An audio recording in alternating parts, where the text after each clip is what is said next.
The ongoing political gatherings demonstrate the mood of normalization of activities.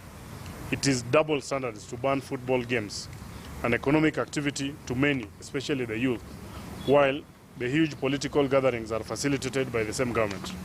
If our youthful population isn't kept significantly occupied, especially through sporting activities, we risk losing a substantial chunk of them to drugs and other illicit engagements. That the Ministry for Sports to fast-track the release of the third tranche of the sports stimulus package, as was announced by the President, to sports person, so as to effectively cushion the players from the harsh economic hardships and loss of income occasioned by the pandemic.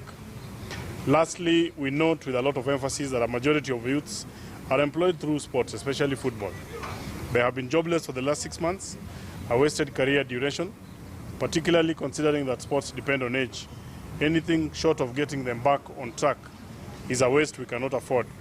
We therefore must expedite the relevant preparations so that we have football activities in place, even on an empty stadium, as soon as possible.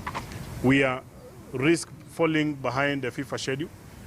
Many of our people have lost income, and you know sports is a function of age. So the more you waste time, and it's normally, very few sportsmen go beyond 30.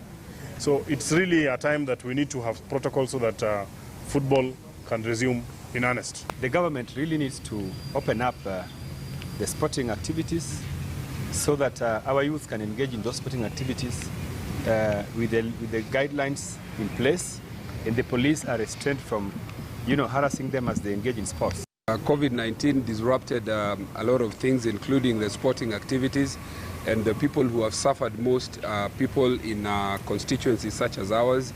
I know that there are people who are supported and do leagues from his constituency, same as this. I have a number of people who are talented and who have suffered during this time of COVID because, one, COVID restrictions did not allow us to go into stadiums, did not allow us to engage into the league, did not allow us to engage into the Premier League.